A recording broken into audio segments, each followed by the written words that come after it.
So I'm here with Alex Cargill. Did I get your name right? You did. Cool. With the PPC candidate for Kings-Hants, gonna ask him a few questions like I asked Karen, the Green candidate. The first question I have is, what's your party's policy on having a party whip, and what are your feelings about it?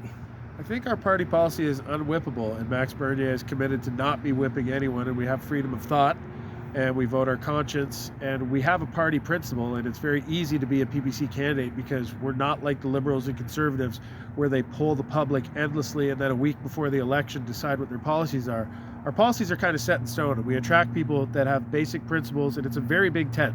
People say we're the only conservative option, but I think liberals don't like authoritarianism either, and we're the only route to non-authoritarianism, people interfering in your life. So that's the allure to it. But yeah, I believe Max has said he's not going to whip any party members. And you're the most conservative option who showed up tonight. Right. I don't know that my wife's chat group was saying they're calling him Hurdle the Turtle for not coming and facing the music. And I would agree with that. That seems like a weird thing to do, to say that I'm busy campaigning, too busy to do what people want to see most, which is see us talk to each other. And I have differences with the people that were up there tonight. I really think that they're the problem masquerading as the solution, but they're good people. They just are operating under the pretext that they're here to help. And most people that have lived in socialized countries long enough know that the government is not there to help. They're there to spend money you don't have. And I hope I get a chance to ask Joel some questions too, but he wasn't here tonight, so we'll see if I do. The next question I have for you is, what's your position on Indigenous sovereignty, nation-to-nation relationships, and whether Indigenous people structures should have a veto on extraction and energy projects? I believe that it's not working. The current setup to recognize them as a distinct people, of course they're a distinct people. We don't need codification in government to realize that, because that just puts gatekeepers between us and them, and it makes people speak on their behalf, misuse funds that are supposed to be going to help those communities, give them the sense of prioritizing victimhood, that you're always the victim of evil colonizers. We have a proud history with the Indigenous that we could celebrate. I mentioned it tonight. Sir Isaac Brock and Tecumseh were a famous alliance where Tecumseh grabbed a band of all the Indigenous warriors from Miami up to the Iroquois outside in Upper Canada, and gathered with Sir Isaac Brock, fought with British regulars, fought with Canadian militia, took Fort Detroit, won the Battle of Queenston Heights where the Americans were invading. It's a very positive history, but you don't hear much of the positive history.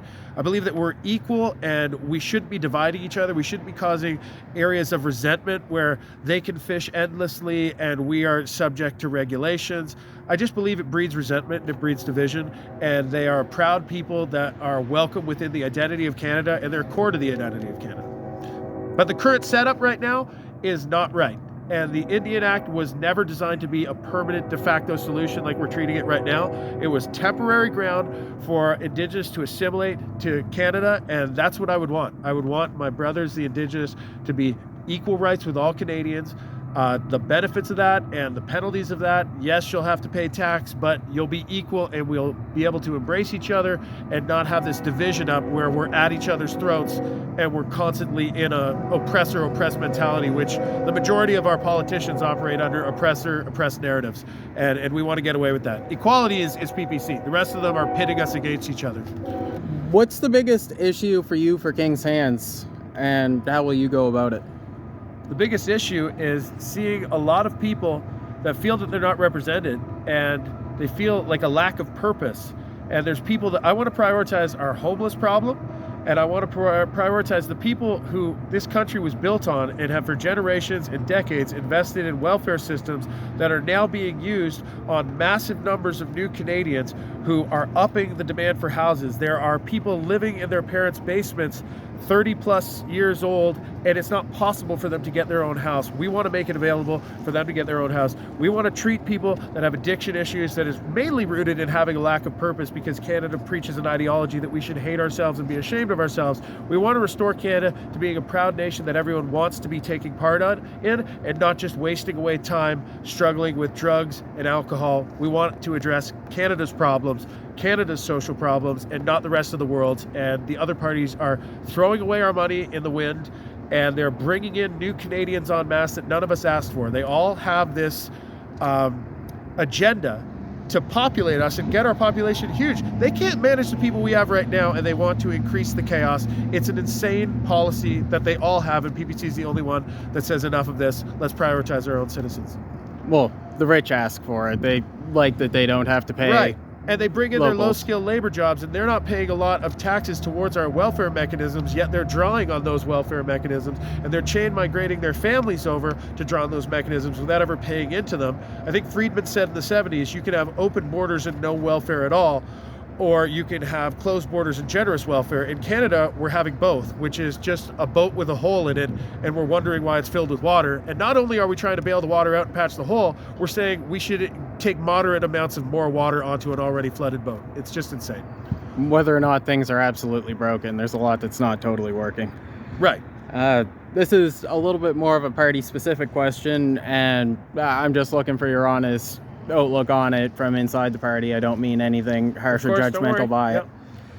Does the PPC have a racism problem, and how do you think it should be dealt with? That's one of the first things I hear when I ask people, what do you think about the PPC? Of course, we have been much maligned. Let's just say that when you're living in a soft tyranny where people have an ideological mechanism by which to adjust oppressor versus oppressed groups, they paint anyone who's opposed to that as not wanting marginalized and racialized groups to do well. That's the only reason you could possibly be opposing it. No, I think that they are the racists. They are the ones that have low expectations for groups that I have full faith in that can participate in Canadian society with equal opportunity without us intervening to guarantee an equal outcome. That breeds the resentment. That breeds the, why am I being turned away from a job because I'm a white male and they're using that demographic? That's true racism. We look at everyone equal. We are monocultural. That doesn't mean we're not multi-ethnic. I work with someone who is from Colombia, and he really wants to be a Canadian. He plays roller hockey in Colombia. He knows players from the 90s before he was even born that I don't know the names of. He wants to be a true Canadian. He believes in our culture, yet he's been put on a waiting list, and he's in danger of not getting his permanent residency because we're backlogged with people that just want a free ride in Canada. So it's not racism. I don't care if it's Norway that we're taking too many in from. It is the flood of people into a market where there's already scarce selection of houses, the false assumption that we need more people in Canada. They're the same people that are telling us we need more people are the same ones that are saying AI is taking our jobs, robots are taking over, universal basic income. They can't have it all. They have incoherent policies. It has nothing to do with racism. But when these people are threatened, they take a narcissistic position that they are the defenders of marginalized groups. So when they are threatened, they coat themselves in that and say, marginalized groups, it's one of those racists coming to get me, protect me. And I'm saying, no, they're not marginalized. You're the one that thinks they're not capable and that they need your paternalism and your interference of government to give them this helping hand, and that Canadians innately don't like any other race. That's not true at all. I grew up outside of Toronto in a multi-ethnic suburb called Ajax. We didn't have this Marxist screening that people do have now. We got along with each other just fine. We were all Canadian. There's no racism problem, but there are people that are threatened, and the easiest way that they can stop debate is by banishing us, calling us racist. Sorry for the long answer. No worries. The next one will probably be shorter. I expected a longer answer on it from the Green Party, and she gave me a good answer too. It's just not really a PPC question, but I'll ask anyway. Are you pro-nuclear or anti-nuclear? I'm pro-power. If they want this grid, if they want all of our cars to transition off fossil fuels, which I don't want, it's not the enemy. Cheap energy is going to break the backs of Canadians everywhere that it's been tried when they've incentivized renewable technologies. They're unreliable. They're incredibly expensive. Visit Germany, see what they're paying per kilowatt hour. It's insane. Do you think cheap energy would hurt Canadians if it came from nuclear, was nearly limitless, that kind of thing, though? I am in favor of nuclear power. I'm in favor of nuclear power, but there's question marks about it, too. I'm in favor of cheaper power for Canadians right now. Mm-hmm. And if they're at all serious about electric cars taking over by 2035, they'd need to build 20 nuclear power plants to even accommodate that grid burden. So, yeah, we would need that. 15, 20 years just to build the plants. Exactly. If they started tomorrow. Which betrays their real agenda, which is what the World Economic Forum always echoed. You'll own nothing and be happy. With autonomous cars, they're going to say, you don't need to own your car. It'll take you to work, and then it'll be an Uber Eats autonomously while you're at your job, then it'll come pick you up, then it'll go drive the neighbors. You don't have freedom of possession. They want to take property rights away from Canadians. Green technology is their way to do it. Pierre Poilievre will do it even faster than the Liberals will. He's a big fan of staying on board with the Paris targets and the UN climate initiatives. Basically, the UN 2030 agenda is a way to get Canadians to give up their sovereignty in the name of convenience, and they're going to manufacture emergencies to get their way. PPC is the only bulwark standing in between them and your freedom. If you want freedom, if you want to own a gas-powered car, if you want to own a home, PPC is the only stop. Sorry to diverge off your original nuclear power question. No worries. That makes me want to ask, like, what do you think about the Poilievre and the CPC trying to pitch themselves as the party and the only real option to oppose the things that you're bringing up, right? Because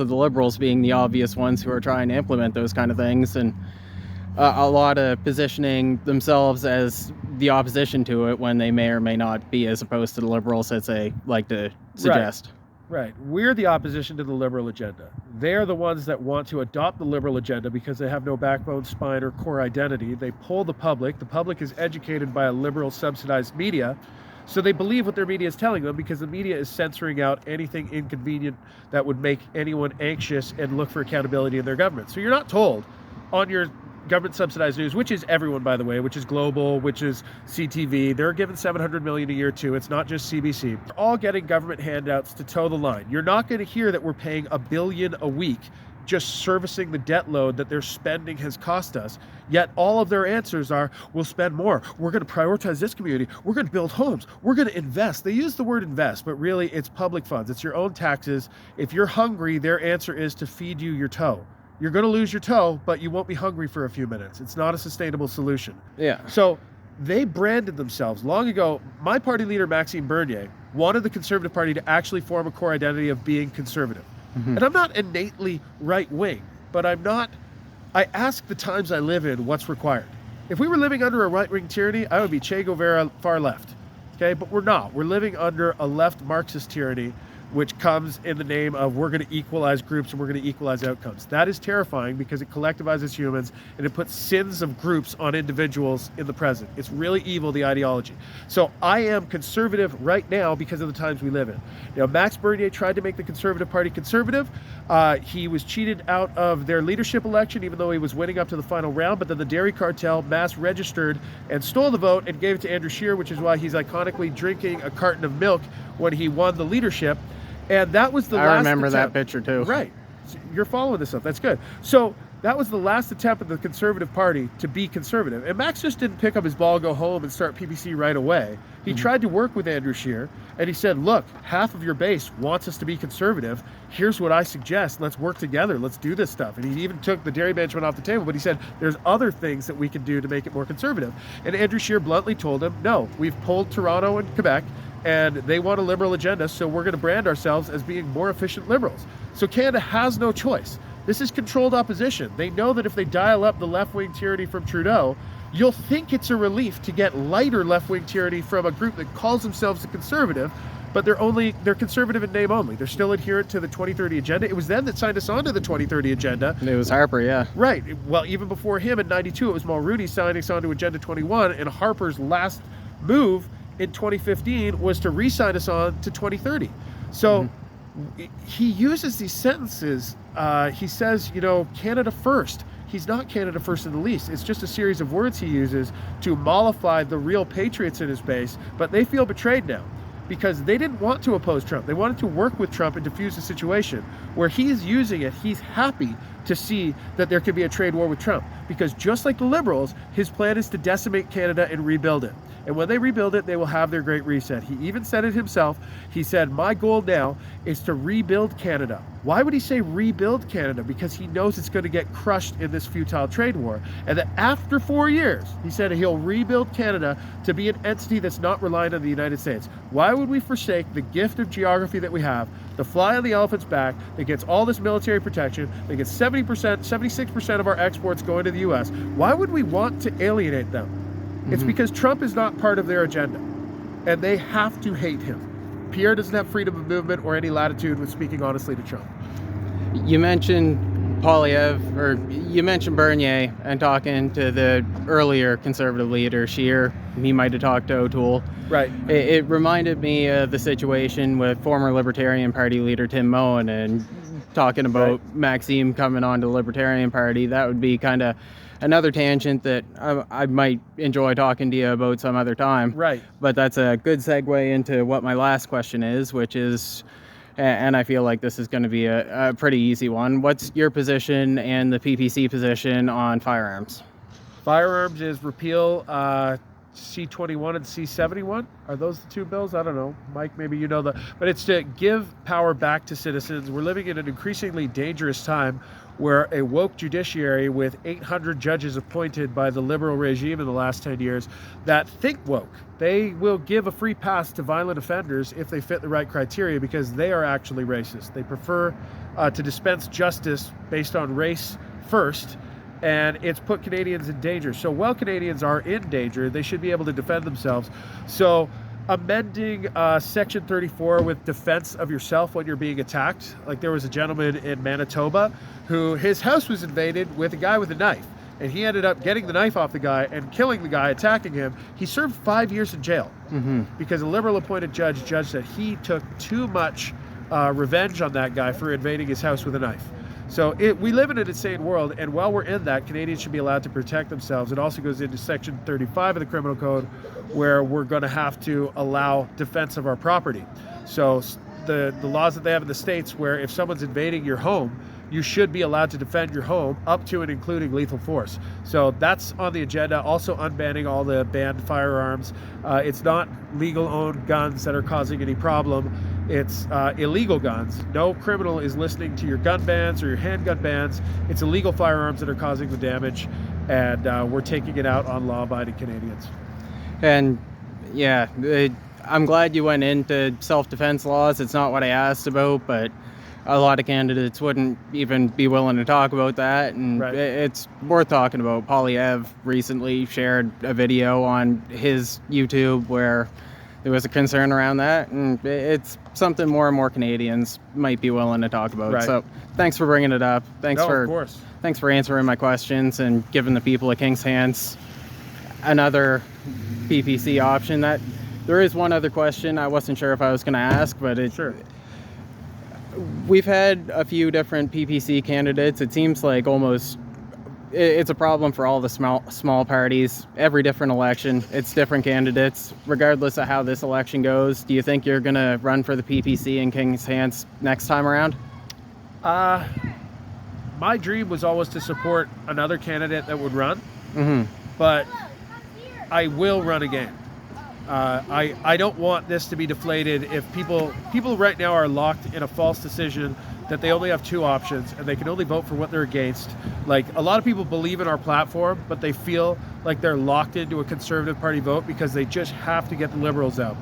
They may have to go on their prodigal journey of trying everything else before they do the right thing. And I have met many patriotic Canadians who have inspired me, and I'm not leaving that group to just drift off in the wind. I want us to stay together. Who is it? Matthias Desmet from University of Ghent talked about mass formation psychosis, and that has been used by our government on Canadian citizens through COVID. It's been used for the war in Ukraine. They give us a point of anxiety, and they give us one alleviation of that anxiety, and it's their solution. And there's a certain group of Canadians, I think it's about 15%, that are immune to this, and they know something's up, and their spider sense starts tingling. That group needs a voice, and they need a legitimacy. Most people are hiding and thinking they need to be underground with these opinions. These opinions are the only correct opinions, so it's absolutely paramount that we protect those people in a legitimate group, and PPC is the perfect group with which to protect those people, because Matthias Desmet said the way you beat mass formation psychosis is it's going to cause chaos, but if you can survive, then it will always, the chaos is unstable, and eventually they'll say, oh, PPC was right about like everything, and we better start doing that before we cross this event horizon into total Venezuela. So holding the group together is the biggest thing, and I've met many inspiring patriots that I want to see more of, and I want to network, because we're being so badly managed right now by government that there's going to be future calamities. It's almost like they're relying on that to take more federal power. So I want to have a group of people that understand that we need each other, and that when we lose power or the next emergency hits, We're not running to government because we can't rely on them at the moment. Cool. Ending on a message of unity. Thank you very much for your answers. You got it, brother. Have a good rest of your night. Thanks, man. Appreciate it.